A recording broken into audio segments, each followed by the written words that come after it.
بسم اللہ الرحمن الرحیم۔ السلام علیکم ورحمۃ اللہ وبرکاتہ۔ ابا کے مرنے کے بعد بیٹوں اور بیٹیوں نے ساری جائیداد ہڑپ کی اور کوئی امریکہ تو کوئی کینیڈا چلا گیا، اور ماں معذور ظفر کے حصے میں آئی، جو سارا دن سڑکوں پر بھیک مانگ کر بوڑھی ماں کا پیٹ پالتا تھا، اور اماں سے کہتا مجھے معاف کر دینا، میں تمہارا حق ادا نہیں کر سکا۔ تو اماں اسے سینے سے لگا کر سسکیاں بھر کر روتی۔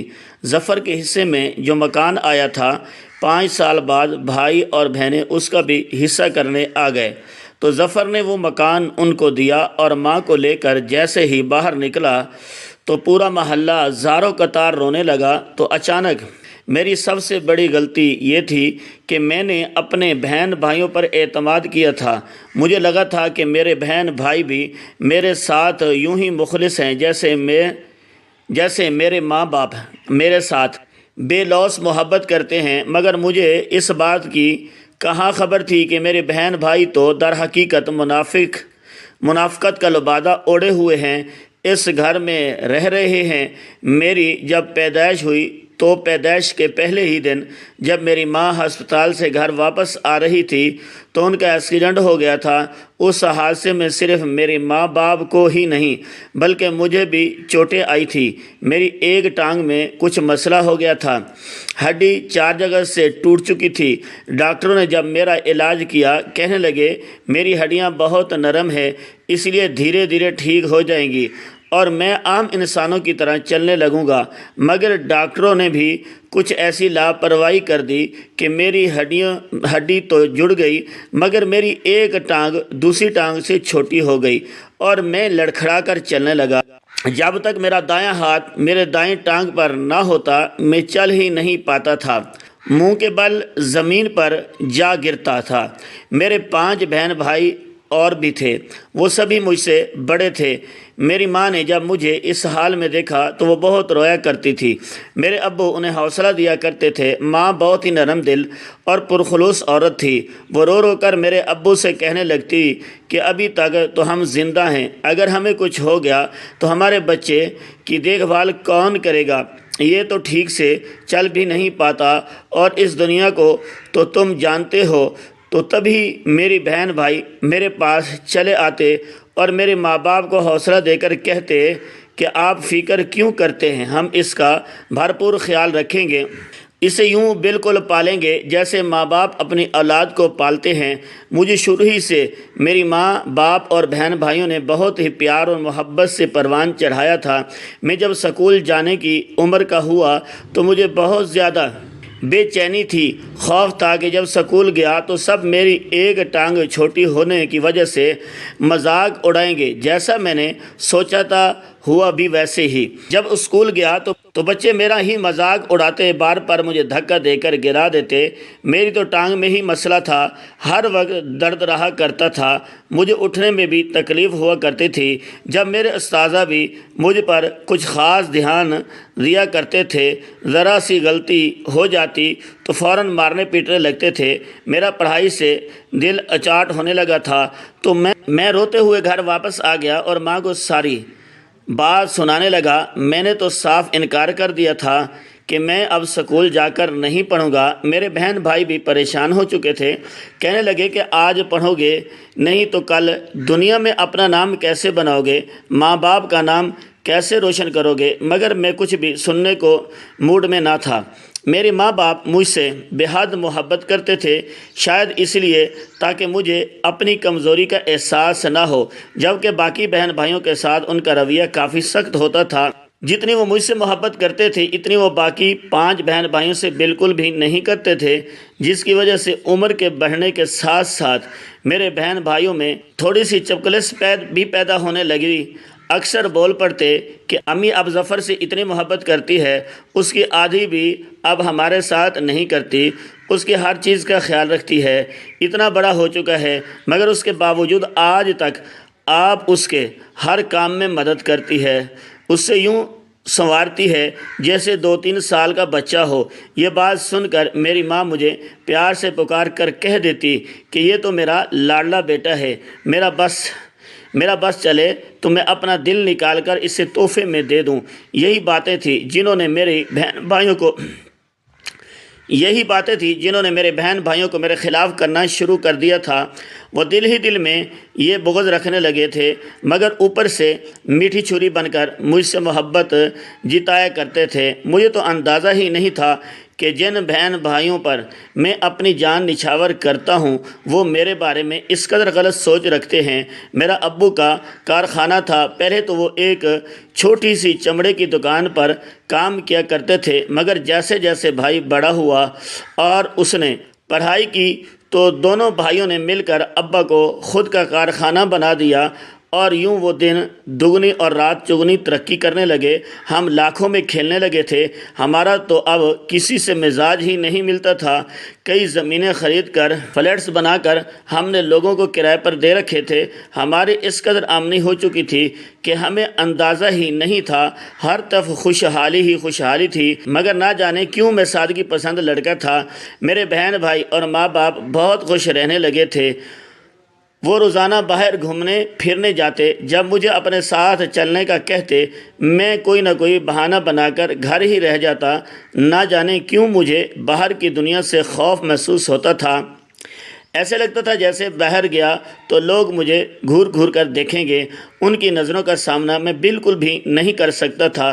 میں دنیا سے اکثر کتراتا تھا، اور خاص کر اس بات سے خوف کھاتا تھا کہ اگر میں اپنے اتنے پیارے اور ٹھاٹ باٹ والے بہن بھائیوں کے ساتھ گھر سے باہر گیا تو جب میں ان کے ساتھ لڑکھڑا کر چلا تو ان کی تذلیل ہوگی۔ میں خود ہی ان سے بہت زیادہ کم تر سمجھنے لگا تھا، کیونکہ یہ ساری شان و شوکت تو میرے بھائیوں کی محبت تھی، میرے ابو کی محبت تھی۔ میرا کیا سروکار، میں تو ہر وقت گھر میں کسی فضول سی چیز کی طرح پڑا کر رہا کرتا تھا۔ ماں باپ بھی میری خاطر گھر رک جایا کرتے تھے۔ وہ کہنے لگتے کہ اگر ہمارا بیٹا باہر نہیں جائے گا تو ہم بھی نہیں جائیں گے۔ بہن بھائیوں کا چہرہ اتر جایا کرتا۔ وہ کہنے لگتے کہ کبھی تو ظفر کے علاوہ ہمارے بارے میں بھی سوچ لیا کریں۔ جب دیکھیں آپ اس کی طرفداری کر رہے ہوتے ہیں اور اسی کی سائڈ لے رہے ہوتے ہیں، کبھی تو ہماری خوشیوں میں بھی شامل ہو جایا کریں۔ مجبوراً ماں باپ کو بھی اس کے ساتھ جانا پڑتا، اور میں گھر میں بیٹھ کر روتا رہتا، اللہ تعالیٰ سے شکایت کرتا رہتا کہ آخر کیوں میرے ساتھ یہ معذوری لگائی۔ اگر میں بھی عام لوگوں کی طرح ہوتا تو شاید میرے بھی اپنی ایک شان ہوتی۔ میں اٹھ کر آئینے کے سامنے خود کو دیکھنے لگا۔ میرا تو اس حادثے نے حال ہی برا کر دیا تھا۔ میں 21 سال کا ہو چکا تھا، مگر اس کے باوجود اس طرح سوکھا تنکا تھا کہ گویا کوئی عادی مریض ہو۔ میری ہڈیاں باہر کو نکلی ہوئی تھی اور میری ایک ٹانگ بھی کمزور تھی۔ میں اپنا بے ڈھنگ سا وجود دیکھ کر واپس آ کر بیٹھ جایا کرتا اور گھٹ گھٹ کر روتا رہتا۔ میں نے خود کو بالکل ہی دنیا سے کاٹ کر رکھ دیا تھا، یہاں تک کہ لوگ یہ گمان کرنے لگے کہ میری ماں باپ کے صرف 5 ہی اولادیں ہیں۔ مجھے تو سب بھول چکے تھے۔ کوئی اکا دوکا لوگ جانتے تھے کہ میں بھی زندہ ہوں اور اسی گھر میں ہی رہتا۔ یوں ہی وقت گزرتا چلا گیا اور میرے ابو کی طبیعت خراب رہنے لگی۔ وہ کروڑوں کی جائیداد کے مالک تھے۔ ایک روز انہوں نے سب بچوں کو اپنے پاس بلوایا۔ ان کی طبیعت بہت خراب تھی۔ انہوں نے سب کو اپنے پاس بلا کر کہا، میں چاہتا ہوں کہ اپنی جائیداد اپنے بچوں میں برابر تقسیم کر دوں۔ انہوں نے وکیل کو بلا رکھا تھا۔ میری ماں بھی وہیں پر موجود تھی اور میرے سارے بہن بھائی بھی وہیں پر موجود تھے۔ میں وہاں پر نہیں گیا تھا، مگر جب مجھے میری ماں نے آواز دی تو میں کمرے میں چلا آیا۔ مجھے کمرے میں آتے دیکھ کر میرے بہن بھائیوں کا چہرہ بگڑ گیا تھا، گویا میری موجودگی انہیں پسند ہی نہ آئی ہو۔ میں نے ایک گہری سانس خارج کی اور خاموشی سے سر جھکا کر امی کے پاس بیٹھ گیا۔ ابو نے لڑکھڑاتی ہوئی زبان سے میرا نام لیا اور کہنے لگے کہ ظفر بیٹا ادھر میرے پاس آؤ، یہاں میرے پاس آ کر بیٹھو۔ انہوں نے یوں بہن بھائیوں میں مجھے مخاطب کیا تو میرے چہرے کا رنگ سرخ ہو گیا۔ وہی باقی بہن بھائیوں کے چہرے پر ناگواری بھر آئی۔ میں جانتا تھا کہ انہیں یہ سب پسند نہیں آیا۔ میں اٹھا اور چلتے ہوئے ابو کے پاس جا کر بیٹھ گیا۔ میں نے ابو کا ہاتھ تھاما اور اپنے لبوں سے لگا کر روتے ہوئے بولا کہ جی ابو حکم کریں، آپ کیا کہنا چاہتے ہیں؟ میں نے جب ایسا کہا تو عقب سے میرے بھائی کی طنزیہ مسکراہٹ ابھری، گویا وہ میرا مذاق اڑا رہا ہو، مگر میرے ابو کچھ بولنا چاہتے تھے۔ انہوں نے وکیل سے کہا کہ میں جو زمین اور جائیداد جس بیٹے کے نام کر رہا ہوں لکھتے جانا۔ یہ کہہ کر انہوں نے میری بہن بھائیوں سے جائیداد کا بٹوارا کرنا شروع کیا، اور انہوں نے میری بہنوں کو ان کا حق دیا اور چھوٹے بھائی کو اس کا حصہ دیا۔ پیچھے میں اور میرا بڑا بھائی بچے تھے اور جائیداد کا ایک بڑا حصہ ابھی موجود تھا۔ میرے ابو نے ابھی میرے بڑے بھائی کا نام لیا ہی تھا کہ ان کے سانس پھولنے لگی۔ امی اور ہم سب بھاگ کر ابو کے پاس آئے اور انہیں اٹھا کر پانی پلانے لگے۔ ابھی پانی کا ایک گھونٹ ہی ان کے حلق سے اترا رہا تھا کہ ان کی روح پرواز کر گئی۔ وہ ہمیں چھوڑ کر جا چکے تھے۔ بڑا بھائی ابو کو بار بار بلا کر سوال کرنے لگا، ابو اٹھیں، آپ نے یہ کیا سوالیہ نشان چھوڑ دیا ہے؟ مجھے تو یہ بتائیں کہ میری جائیداد کون سی ہے؟ بھائی کو ایسے کہتے دیکھا تو ماں جھڑک کر کہنے لگی کہ تمہارے ابو کی طبیعت خراب ہے، انہیں ہسپتال لے کر جاؤ، تمہیں جائیداد کی پڑی ہے۔ مگر وہ تو اسی وقت ہی دم چھوڑ چکے تھے۔ ابو کے جانے کا صدمہ سب سے زیادہ تھا۔ میری امی کا تو رو رو کر برا حال ہو چکا تھا۔ ایسا نہیں تھا کہ باقی بہن بھائی کو صدمہ نہیں تھا، مگر ان کے چہرے پر وہ غم اور دکھ نظر نہیں آ رہا تھا۔ آخر کو بیٹھے بٹھائے وہ کروڑوں کی جائیداد کے مالک بن چکے تھے۔ ان کے چہروں سے تو لالچ اور تکبر جھلک رہا تھا۔ ابو کو دفن کر دیا گیا اور ابھی ہم سب ابو کی تدفین کر کے واپس آئے ہی تھے کہ بڑا بھائی آ کر کہنے لگا، پیچھے جو جائیداد بچی ہے اس کا وارث صرف اور صرف میں ہوں، کیونکہ ابو نے اس وقت میرا ہی نام لیا تھا جب وفات پانے والے تھے۔ میری ماں نے ایک ہی بے یقینی کی نظر بیٹے پر ڈالی اور کہنے لگی، یہ کیا ہو گیا ہے تم لوگوں کو؟ ابھی تمہارے ابو کو قبر میں اتار کر آئے ہی ہیں۔ آج ان کی قبر میں پہلی رات ہے اور تم ابھی سے یہ باتیں کرنے لگے ہو۔ کیا تمہیں ابو سے زیادہ اس جائیداد کی فکر ہے؟ اس وقت تو بھائی خاموش ہو گیا، مگر چند روز بعد اس نے وکیل سے کہہ کر وہ ساری جائیداد اپنے نام کروا لی، اور سب بہن بھائی امیر ہو چکے تھے، کروڑوں کے مالک تھے، عیش کرنے لگے۔ انہیں تو ذرا بھی غم نہیں تھا کہ ابو کی وفات کو ابھی صرف 8 دن ہوئے ہیں۔ میری ماں نے اپنے بیٹوں کے بدلتے ہوئے تاثرات دیکھے، اور جب خبر ملی کہ بڑے بھائی نے ساری جائیداد اپنے نام کروا لی ہے تو وہ غصے سے کہنے لگی، یہ کیا بےہودگی ہے؟ اسی جائیداد میں صرف تم ہی نہیں بلکہ ظفر بھی برابر کا حصہ دار تھا، تم دونوں ہی رہتے تھے، پھر تم نے ساری جائیداد آخر اپنے نام کیوں کروائی؟ اتنا سننا تھا کہ بڑا بھائی نخریلے سے انداز میں سر جھٹک کر ماں سے کہنے لگا، اس نے آج تک کیا ہی کیا ہے؟ پہلی جماعت اسکول ڈالا تو روتا پیٹتا گھر واپس آ گیا تھا، آج تک نہ ہی اس نے کارخانے کا کام سنبھالا ہے، نہ ایک چیز اٹھا کر ادھر سے ادھر رکھی، پھر آخر اس کا کس بات کا حصہ ہے؟ اس کو تو میں نے پروان چڑھایا ہے۔ آج تم لوگ کروڑوں میں کھیل رہے ہو تو وہ صرف اور صرف میرے اور میرے بہن بھائیوں کی محنت سے ہے۔ اس ظفر نامی بیماری کو ہم جانتے ہی نہیں۔ اتنا سننا تھا کہ میرے پیروں کے نیچے سے زمین نکل گئی۔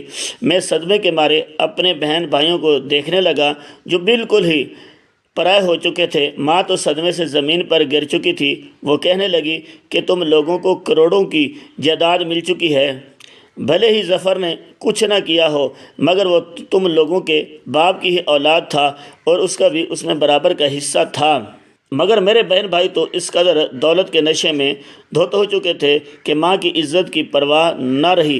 اگلے چند ہی روز میں سب بہن بھائیوں نے ورلڈ ٹور کا پلان کیا، کوئی کینیڈا چلا گیا، کوئی امریکہ۔ وہ لوگ گھومنے پھرنے کے لیے وہیں چلے گئے اور جاتے ہوئے کہہ گئے کہ ہم لوگ وہیں پر سیٹل ہو جائیں گے، اگر اچھی لڑکی مل گئی تو وہیں پر شادی بھی کر لیں گے۔ سب اپنی اپنی مرضی کی مالک تھے۔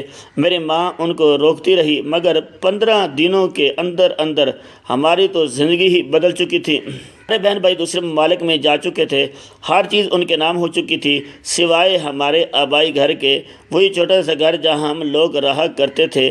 بڑی کوٹھیاں اور بنگلے تو سب بہن بھائیوں کے نام ہو چکے تھے۔ میں اور اماں اپنا سامان اٹھائے واپس وسیدہ سے گھر میں آ گئے۔ میری ماں روتی رہتی۔ میرے پاس تو پیسے بھی نہیں تھے جو اپنا اور اپنی ماں کا پیٹ پال سکتا۔ ماں کے پاس جو جمع پونجی تھی اس سے ماں راشن لے آئی اور ہم کھانے لگے۔ میرے پاس ایک عدد موبائل بھی تھا، جب ضرورت پڑی تو اس موبائل کو بھی بیچ ڈالا اور اپنی ماں کے دوا لے آیا اور گھر کا خرچ پورا کرنے لگا، مگر آخر کتنے روز ان پیسوں سے گھر چلتا۔ میری ماں بھی اپنی بے وفا اولاد کو سوچ کر بیمار رہنے لگی تھی۔ انہیں دل کی بیماری لگ چکی تھی۔ وہ اکثر یوں ہی بستر پر پڑا رہتی اور روتی رہتی تھی۔ میں اپنی ماں کو اس حالت میں نہیں دیکھ سکتا تھا۔ میں انہیں حوصلہ دیتا اور سمجھاتا تھا کہ آپ پریشان مت ہوا کریں، آپ کا بیٹا آپ کے ساتھ ہے، میں کسی بھی طرح کر کے آپ کا علاج کرواؤں گا اور آپ کو اس بیماری سے نجات دلاؤں گا، ہم بہت جلد دوبارہ پہلے والی حالت میں آ جائیں گے۔ مگر اس کے باوجود میری ماں روتی رہتی اور کہتی کہ مجھے معاف کر دے، آج تیرے ساتھ جو بھی ہو رہا ہے وہ صرف اور صرف میری وجہ سے ہو رہا ہے، مگر اس میں تو کسی کی غلطی نہ تھی، یہ تو میرے بہن بھائی ہی تھے جو بے وفا نکلے تھے۔ وہ جمعرات کا دن تھا۔ میں نے ماں سے وعدہ کیا کہ آج ضرور اپنے لیے کوئی کام ڈھونڈ کر لاؤں گا۔ آج صبح سے ہم نے ناشتہ بھی نہیں کیا تھا۔ میں گھر سے نکلا اور مارا دکان پر کام ڈھونڈنے لگا، مگر کسی نے بھی مجھے کام پر نہ رکھا۔ سب میری معذوری دیکھ کر مجھے نکال دیتے۔ تم آخر یہاں پر کیسے کام کر سکتے ہو؟ آخر ایک مسجد کے قریب سے گزرا، دیکھا کہ کئی لوگ وہاں پر بیٹھے لوگوں سے بھیک مانگ رہے تھے۔ کوئی سڑک کے کنارے بیٹھا تھا کہ کوئی اس کے پاس۔ میں نے بھی اپنی عزت نفس کو ایک طرف رکھا اور چلتا ہوا ان بیکاریوں کی لائن میں کھڑا ہو گیا۔ تبھی ایک شخص نماز پڑھ کر باہر نکلا اور اس نے میرے ہاتھ پر 50 روپے رکھ دیے۔ 50 روپے دیکھ کر مجھے شرمندگی محسوس ہوئی، مگر میں کیا کرتا، مجھے یہی کام بہتر لگا اور میں سڑک پر بھیک مانگنے لگا۔ میں جب پیسے گھر لے کر آیا تو ماں کہنے لگی، یہ تم نے اتنے پیسے کہاں سے لائے ہو؟ اس روز میں نے 500 روپے کمائے تھے۔ میں نے ماں سے کہا کہ چھوٹی موٹی مزدوری کرتا ہوں، اس کے پیسے ملے ہیں۔ ماں خوش ہو گئی، مگر اس کے باوجود میں شرمندہ تھا۔ میں تو اپنی ماں کو واپس پرانی حالت میں دیکھنا چاہتا تھا۔ میں اور میری ماں اب ہم ایک دوسرے کا واحد سہارا تھے۔ یوں ہی کرتے کرتے کئی سال بیت گئے۔ میری ماں بالکل سوکھ کر کانٹا ہو چکی تھی۔ اس کی طبیعت کافی خراب رہنے لگی تھی۔ 4-5 سال گزر چکے تھے اور اتنے عرصے میں میرے بہن بھائیوں نے ایک بار بھی پلٹ کر ہمارے حال دریافت نہیں کیا تھا۔ انہیں تو پیسے مل چکے تھے، میرا نہ صحیح کم از کم اپنی ماں کا خیال کر لیتے۔ 5 سال گزرے تو ایک روز جب میں بھیک مانگنے کے لیے گھر سے نکلنے لگا تو مجھے اپنے پرانے بنگلے کے باہر بڑی بڑی گاڑیاں کھڑی نظر آئی۔ میں حیرانگی سے دیکھنے لگا، اس گھر کا دروازہ بھی کھلا تھا۔ شاید میرے بہن بھائی واپس آ چکے تھے۔ سبھی نے شادیاں کر لی تھی۔ کسی کی بیوی گوری انگریزنی تھی اور کسی کی عجیب و غریب شکلیں کی مالک۔ وہ لوگ مسلمان تو بالکل بھی نہیں لگ رہے تھے۔ میں نے سوچا کہ شاید انہیں اپنی ماں کا خیال آ گیا ہو۔ میں فوراً واپس گھر لوٹا اور ماں کو یہ خوشخبری سنائی۔ آنے لگا۔ کچھ دیر بعد بڑے بہن بھائی میرے گھر آئے۔ وہی بوسیدہ گھر میں داخل ہوئے تو ان کے چہرے سے تکبر ٹپک رہا تھا۔ آ کر بغیر کوئی تمہید باندھے اور ماں کا حال احوال پوچھے، کہنے لگے، ہم اس گھر کا بٹوارا چاہتے ہیں۔ اتنا سننا تھا کہ میرے ہوش اڑ گئے اور کہنے لگے کہ وہ تو میری بنائی ہوئی تھی جس کا حصہ ہوا ہے، جب یہ کہ گھر ہمارا آبائی گھر ہے اور میرے باپ کا بنایا ہوا ہے، گھر میں ہم سب کا برابر حصہ ہے۔ میں نے ایک گہری سانس خارج کی اور بولا، کیا وہ کروڑوں کی جائیداد کم پڑ گئی تھی جو اب اس بوسیدہ سے گھر کو بھی لوٹنے چلے آئے؟ اتنا سن کر بھائی نے میرے چہرے پر تھپڑ مار دیا اور میں خاموش رہ گیا۔ میری ماں تو اسی وقت دوا لے کر سو چکی تھی۔ اگر وہ منظر دیکھتی تو شاید وہیں پر دم توڑ جاتی۔ میں نے خاموشی سے گھر کے کاغذات بھائی کے حوالے کر دیے۔ وہ کہنے لگا کہ اپنی ماں کو لے کر اس گھر سے نکل جا۔ بہرحال میری ماں نے جا کر جب یہ منظر دیکھا تو فوراً بچوں کے بد دعا دے کر بولی، تم لوگ کنگال ہو کر رہ جاؤ گے، تم لوگوں کے پاس کچھ بھی نہیں بچے گا۔ میں اور میری ماں گھر سے اپنا سامان لے کر نکل گئے۔ بھائی نے تو 5 سال میں ساری جائیداد اڑا دی تھی۔ اب ان کے پاس کوئی کروڑ روپے نہ رہے تھے۔ انہوں نے جو بزنس کیا تھا وہ بھی ڈوب چکا تھا۔ تبھی اب نیا کاروبار شروع کرنے کے لیے وہ اس گھر کی زمین بیچنے لگے تھے۔ تو میں اپنی ماں کو لے کر باہر نکل گیا تو ماں روتے ہوئے بولی، بیٹا تو گزارا کر ہی لے گا، مگر میری ذمہ داری تجھے مار ڈالے گی، اس لیے بہتر ہے کہ میں یہ دنیا ہی چھوڑ کر چلی جاؤں۔ اتنا کہہ کر ماں فوراً ہاتھ چھڑوا کر سڑک کی جانب بھاگ گئی۔ دوسری جانب سے ایک گاڑی آ رہی تھی۔ میں لڑکھڑاتا ہوا ماں کے پیچھے بھاگا، مگر تبھی ماں کی گاڑی سے ٹکر آ گئی۔ یہ تو شکر تھا کہ گاڑی والے نے گاڑی روک دی۔ گاڑی والا اترا اور میری ماں کو لے کر ہسپتال چلا گیا۔ میں بے تحاشا رو رہا تھا۔ اس نے جب مجھے سوال کیا تو میں کھلی کتاب کی طرح سب کچھ اس سے بتانے لگا، جسے سن کر وہ بھی پریشان ہو گیا۔ کہنے لگا کہ تم فکر مت کرو، تمہارے بھائیوں نے جو کیا اس کی سزا خدا ضرور دے گا، مگر میں تمہیں تمہارا حق دلا کر رہوں گا۔ وہ شخص ایک وکیل تھا اور اچھے خاصے اثر و رسوخ رکھنے والا تھا۔ اس نے میرا کیس لڑا۔ میرے بھائی میرے حصہ کھا چکے تھے، مگر اس نے مجھے اور میری ماں کو میرے بھائیوں سے کروڑوں روپے کی جائیداد واپس دلوائی اور پھر مجھے اپنی کمپنی میں کام سکھایا۔ مجھے کچھ بھی نہیں آتا تھا، مگر اس نے مجھ پر 2-3 سال لگا کر سارا کام سمجھایا۔ میرے لیے باقاعدہ استاد رکھے۔ یقیناً اس جیسے فرشتہ صفت لوگ دنیا میں بہت کم ہوتے ہیں۔ اس نے ہر ایک ہنر سکھایا اور پھر ایسا کام بتایا جو میں گھر بیٹھ کر کمپیوٹر پر کر سکتا تھا۔ میں گھر رہ کر وہ کام کرتا اور مہینے کی تنخواہ میرے اکاؤنٹ میں آ جایا کرتی تھی۔ میری ماں خوش تھی اور میں بھی خوش تھا کہ میں بھکاری نہیں، بس خود کو کم تر سمجھ کر اس دنیا سے کنارہ کر لیا تھا، جبکہ ہیرے کی پہچان صرف ہیرا ہی کر سکتا ہے۔ میرے بھائی تو کنگال ہو چکے تھے۔ چند ہی سال میں وہ بالکل خالی ہاتھ رہ گئے تھے اور واپس میرے در پر لوٹ آئے، مجھ سے معافیاں مانگنے لگے۔ میری ماں کہنے لگی کہ انہیں نکالو اس گھر سے جیسے انہوں نے ہمیں نکالا تھا۔ میں نے ایک نظر بھائیوں پر ڈالی، ان کی آنکھوں میں ندامت تھی۔ ہاں، ہو سکا تو دوبارہ جب ان کے پاس پیسہ آئے تو وہ دوبارہ بڑے بن جائیں، مگر میں ان جیسا نہیں تھا۔ انہیں گھر میں رہنے کی اجازت دے دی تھی اور انہیں نیا کاروبار بھی شروع کرا کے دیا۔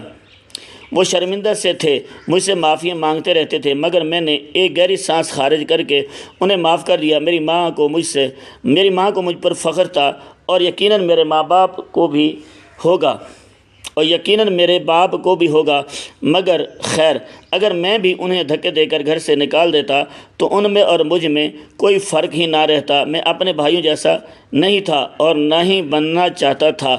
بس اسے نیک شخص کا شکر گزار ہوں جس نے مجھے آج اس قابل بنا دیا تھا، میرے ہنر کو روشناس کیا تھا۔ کاش میرے بھائیوں نے مجھے یوں مضبوط کیا ہوتا تو بہت پہلے ہی میں احساس کمتری سے نکل کر بہت آگے پہنچ چکا ہوتا۔ ہماری آج کی یہ کہانی آپ کو کیسے لگی؟ کمنٹ باکس میں اپنی رائے کا اظہار ضرور کریں اور مزید اس طرح کے سبق آموز کہانیاں سننے کے لیے ہماری ویڈیو کو لائک اور شیئر ضرور کریں۔